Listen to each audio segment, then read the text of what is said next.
O nervo está destruído só em parte. A lesão do tronco nervoso permanece em contato com o prego. Quando o corpo for suspenso na cruz, o nervo se esticará fortemente, como uma corda de violino esticada sobre a cravelha. A cada solavanco, a cada movimento vibrará, despertando dores dilacerantes, um suplício que durará 6 horas.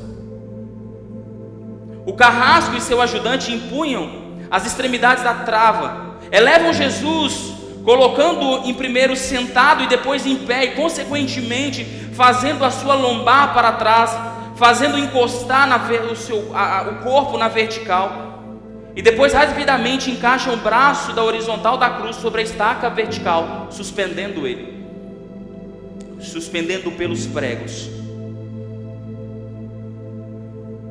Os ombros da vítima esfregam dolorosamente sobre a madeira áspera. As pontas cortantes da grande coroa de espinhos começam a penetrar o crânio. A cabeça de Jesus inclina-se para a frente, uma vez que o diâmetro de da coroa impede de apoiar-se sobre a madeira. E cada vez que o Marte levanta a cabeça, recomeça as pontadas agudas de dor. E esse foi os pés. E quando ele estava lá em cima, primeiro foram as mãos, e depois que ele estava lá em cima, pregaram-lhe os pés. Jesus teve sede. Ele não bebeu desde a tarde anterior do dia anterior. Seu corpo é uma máscara de sangue, sua boca já está semi-aberta e o lábio inferior já começa a pender. A garganta seca lhe queima, mas ele não pode engolir. Tem sede. E um soldado lhe estendendo sobre a ponta de uma vara, e nós vamos falar sobre isso daqui a pouco, uma esponja embebida de bebida ácida que estava entre uso dos militares, e tudo aquilo continua sendo uma tortura atroz. Um estranho fenômeno se produz no corpo de Jesus.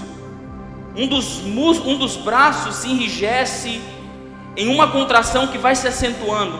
Os deltóides, os bíceps esticados e levantados, os dedos começam a se curvar. É como acontece com alguém ferido de tétano.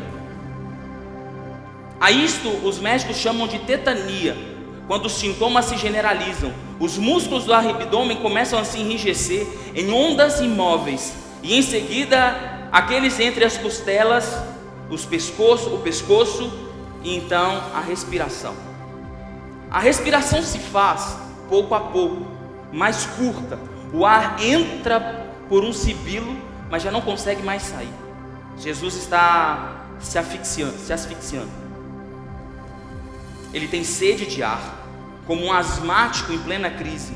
Seu rosto pálido, pouco a pouco se torna vermelho e depois se transforma num violeta purpúreo e enfim em cianídeo. Ele começa a azular. Jesus é envolvido pela asfixia. Os pulmões cheios de ar não conseguem mais esvaziar-se e a fonte está impregnada de suor. Os olhos começam a sair fora de órbita. Mas o que acontece? O seu rosto começando a ficar azul, ele faz um esforço sobre-humano.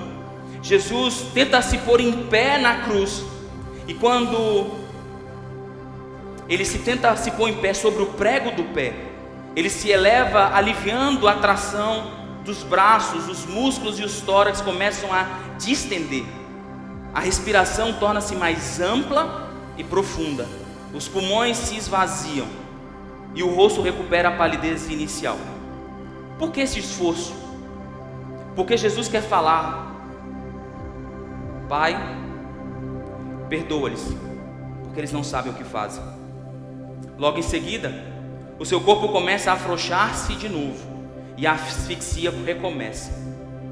Foram transmitidas 7 frases pronunciadas por ele na cruz.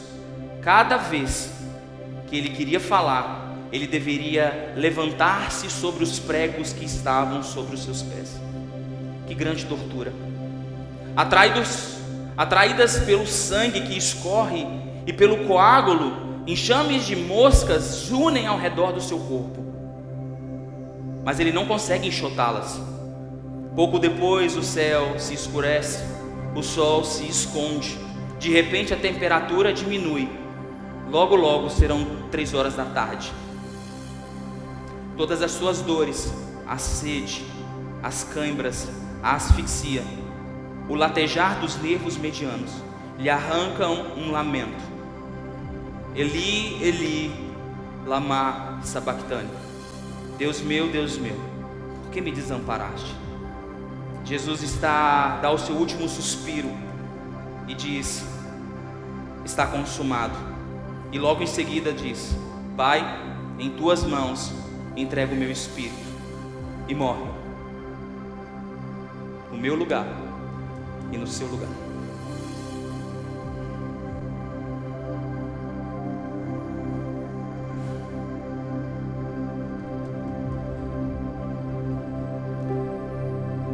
Sabe, se nós pudéssemos celebrar a ressurreição, e eu acredito que nós podemos nos tornar como crianças num velório, que não entende o que está acontecendo, mas está ali, um caixão ali, e ela como criança, e é a natureza de uma criança, ele está brincando num velório. Eu acredito que nós podemos celebrar a ressurreição como crianças em um velório, sem entender o que foi a causa da morte desse homem, do esforço, e o que mais me impressiona é o esforço dele em falar, tendo que se apoiar sobre os seus nervos.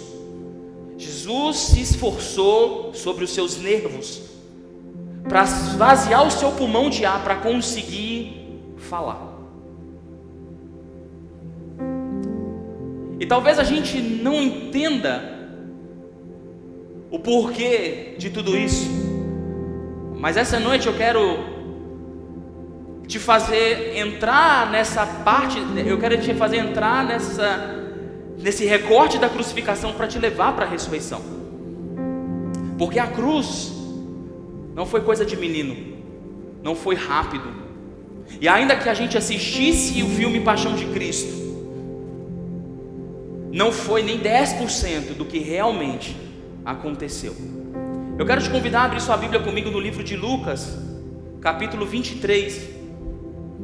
Quando chegaram ao lugar chamado Caveiro, Gólgota, ali crucificaram como criminosos, um à sua direita e outro à sua esquerda. Jesus disse-lhe: Pai, perdoa-lhes, porque não sabem o que estão fazendo. Então eles dividiram as suas roupas, tirando sortes.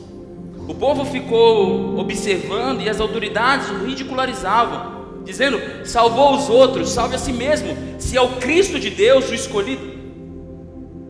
Os soldados, aproximando-se também, zombavam dele, oferecendo-lhe vinagre, e diziam: se é rei dos judeus, salve a si mesmo. Havia uma inscrição que dizia: a condenação, Jesus Cristo, rei dos judeus. Um dos criminosos que estavam dependurados lançava-lhes insultos, dizendo: você não é o Cristo, salva a si e salva nós mesmos. Mas o outro criminoso respondeu dizendo: você não teme a Deus, nem estando sobre a mesma sentença? Nós estamos sendo punidos com a justiça, porque estamos recebendo o que os nossos atos merecem, mas este homem não cometeu nenhum mal. Então ele lhes disse: Jesus, lembra-te de mim quando entrares no teu reino. E então Jesus lhe respondeu: eu lhe garanto, hoje ainda você estará comigo no paraíso. Já era quase meio-dia, as trevas cobriam toda a terra até as 3 horas da tarde. O sol deixara de brilhar e o véu do santuário rasgou-se ao meio, de alto a baixo. Jesus bradou em alta voz: Pai, em suas mãos entrego o meu espírito. E tendo dito isso, expirou. O centurião, vendo o que havia acontecido, louvou a Deus, dizendo: certamente era um homem justo. E todo o povo que se havia juntado para presenciar o que estava acontecendo, ao ver isso, começou a bater no peito e afastar-se. Mas todos os que o conheciam, inclusive as mulheres que estavam seguindo desde a Galileia, ficaram de longe observando estas coisas. meu amigo Jesus. Nós queremos essa noite dobrar o nosso coração,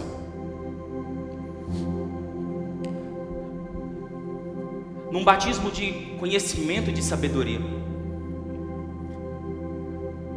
para que o Senhor possa maximizar, potencializar a alegria da ressurreição em nosso coração.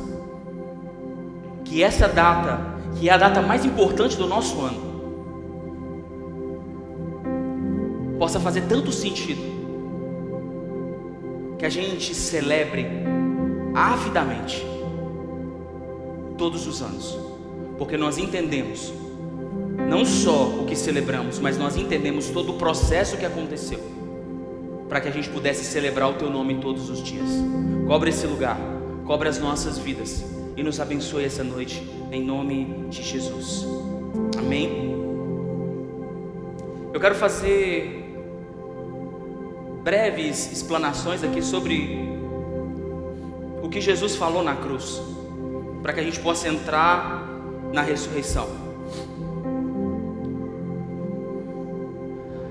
Como eu li para vocês, Jesus é dependurado na cruz, levantado sobre os nervos, pregado os pés na cruz.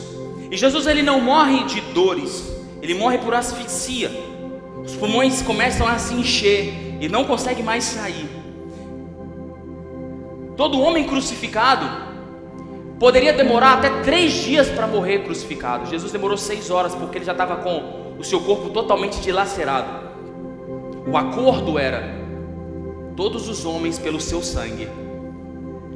E ele derramou todo o sangue. A história, a Bíblia diz que ele foi furado, e quando furaram, saiu sangue e água, porque os pulmões já estavam cheios. Ele morreu afogado em si mesmo. E todas as vezes que ele queria transmitir uma mensagem, ele deveria apoiar-se sobre os pregos dos seus pés, dar um impulso sobre os seus nervos, puxar um pouco de ar para falar alguma coisa. Essa dor aterrorizante com certeza precisava e precisa trazer luz sobre as nossas vidas, porque ninguém falaria debaixo de tantas dores mensagens que não fossem importantes para mim e para você. E a primeira mensagem dele foi: Pai, perdoa-lhes, porque eles não sabem o que estão fazendo.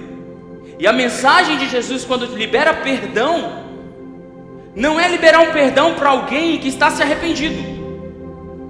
Pelo contrário, a Bíblia diz que os homens zombavam dele, dizendo: se você é o Filho de Deus, desça daí.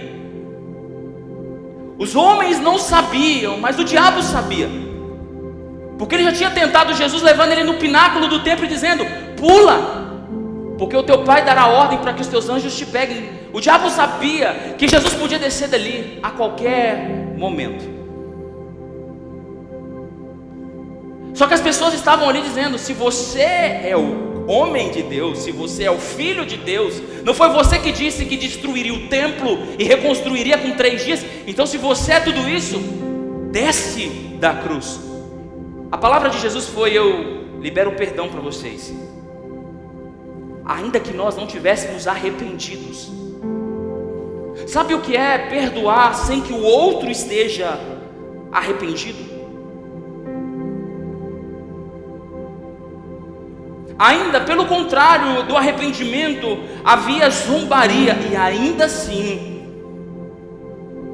Jesus nos perdoou, porque o perdão não era só para aqueles soldados, era para todo homem que não conhece Jesus, que zomba da cruz de Cristo. Ainda assim esse homem nos perdoou.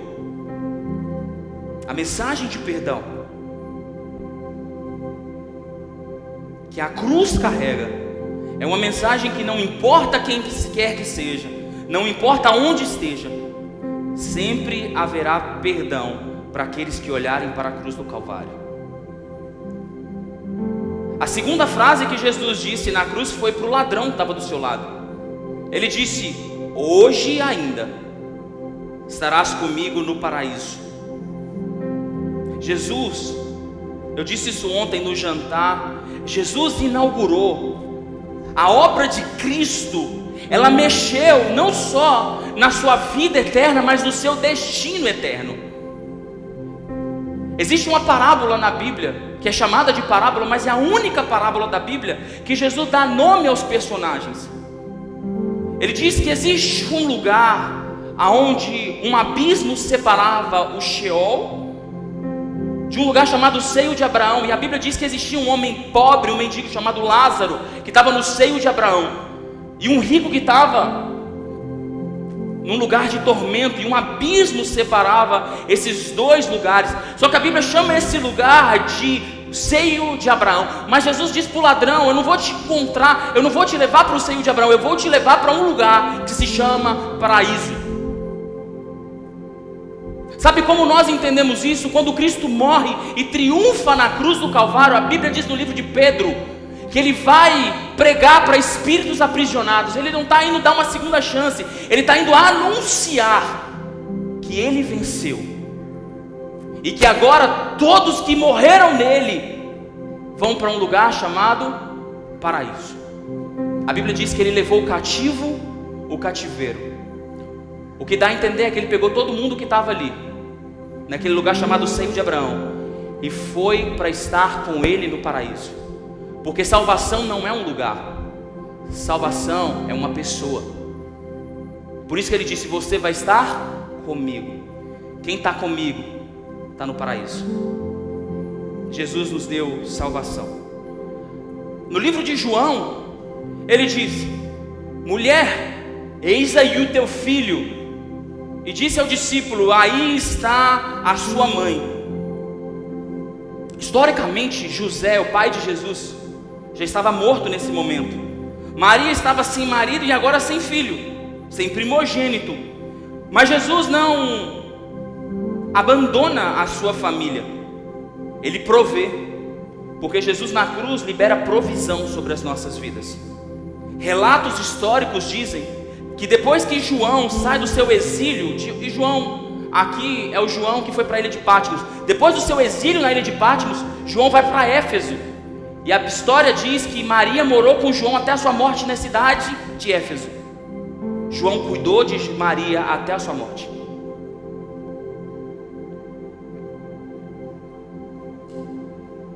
Uma das frases mais marcantes da cruz é: Eloi, Eloi, lama sabachthani. Deus meu, por que me desamparastes? Porque nesse momento ele conseguiu carregar toda a condenação e todos os pecados de todo mundo, e não só da era, mas do vindouro, tudo ele carregou naquele momento. E quando a taça da ira de Deus se é derramada sobre Jesus, Jesus reconhece o inferno,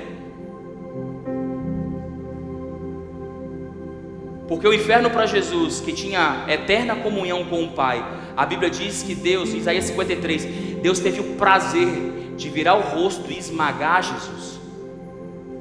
Jesus não morreu, segundo Isaías, ele não morreu crucificado. A Bíblia diz que o Pai o esmagou.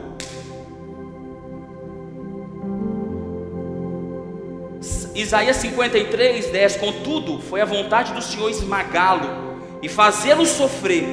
Embora o Senhor faça da vida dele uma oferta pela culpa, ele verá a sua prole, prolongará os seus dias, e a vontade do Senhor prosperará nas suas mãos. Para que você entenda, a dor da rejeição de Jesus aqui supera em muito a sua dor física. Tudo que eu te contei sobre a sua dor física,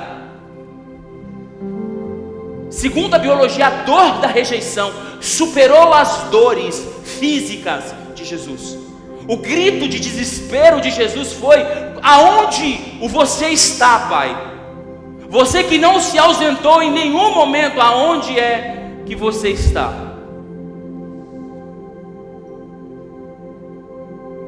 Ele disse: tenho sede. tenho sede. Em Roma existiam banheiros públicos. Cavavam-se valetas e colocavam-se pedras com buracos. O banheiro não é igual da sua casa, que tem um cômodo chamado banheiro na sua casa. Eram banheiros públicos. As pessoas iam e faziam as suas necessidades nesse lugar coletivo.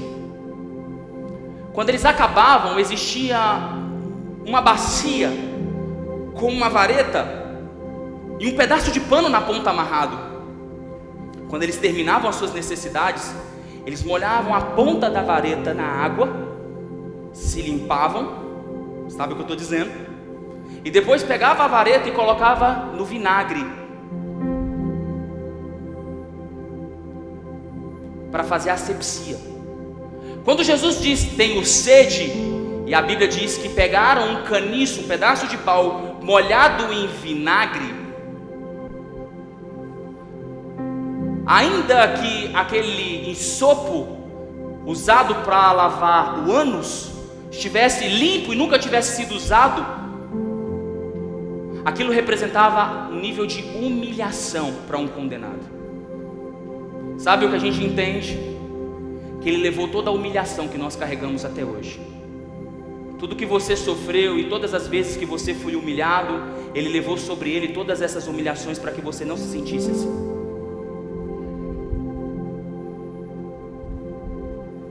Ele disse, está consumado. Então, a palavra é tetelestai, está pago. Ele levou a culpa e resgatou as nossas vidas. A Bíblia diz que ele levou o cativo, o cativeiro. Ele não só venceu, mas ele triunfou. E toda aquela humilhação se voltou contra o inimigo. A Bíblia diz que ele fez um espetáculo público dos seus inimigos. Agora estava pago. E aí então a Bíblia diz que o véu do santuário se rasgou de alto a baixo. E Deus estava dando uma mensagem dizendo, agora todos vocês podem chegar a mim, porque o meu filho morreu no lugar de vocês. Está pago. Você já não deve mais nada. Ele pagou a nossa dívida. E então ele faz a célebre frase, Pai, em tuas mãos eu entrego o meu espírito. Jesus expira e descansa. Jesus descansa. Jesus sabe onde encontrar descanso. Ele sabe em quais braços ele pode encontrar descanso.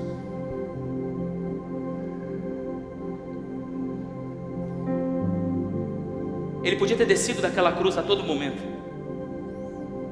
mas ele decidiu morrer no nosso lugar e descansar o seu espírito nas mãos do seu Pai.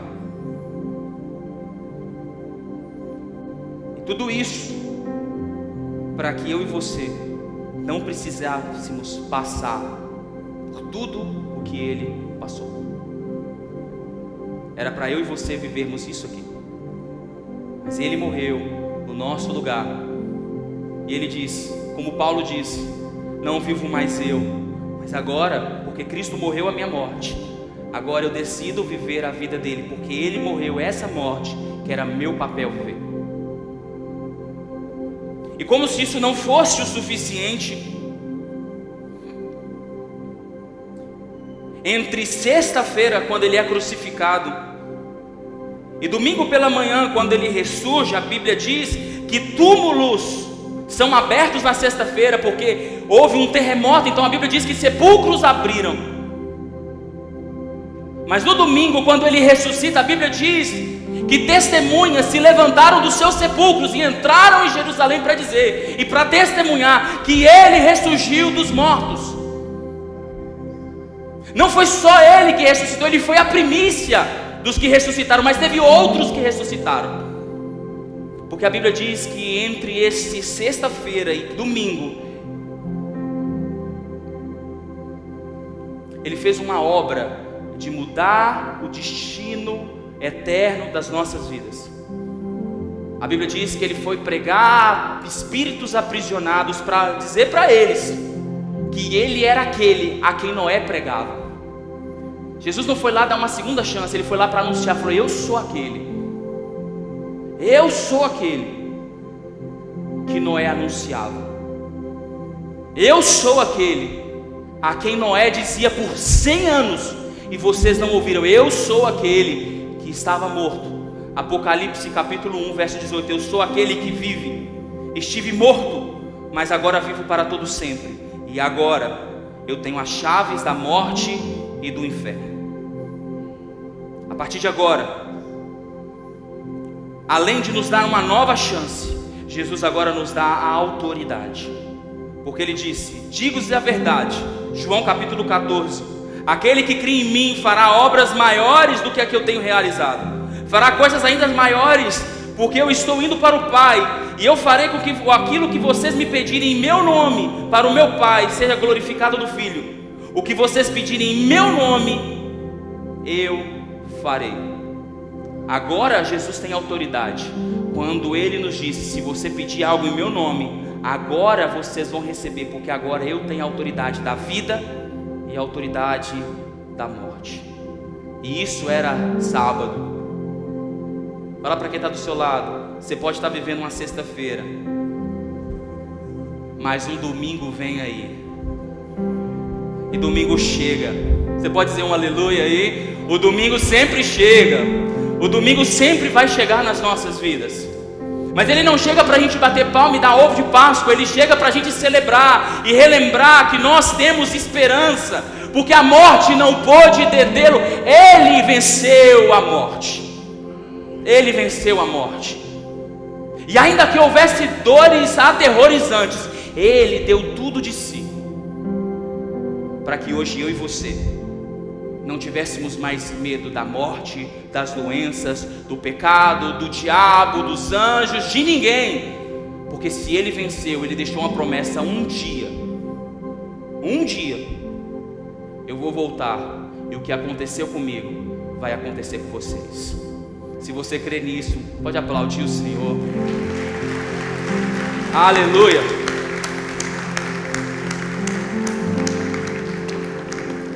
A ressurreição é a mensagem de esperança. A cruz é a mensagem de salvação. A ressurreição é a mensagem de esperança.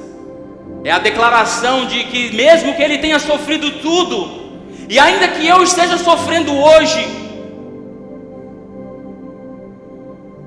você está sofrendo hoje? Alguém aqui está sofrendo? Não se compara.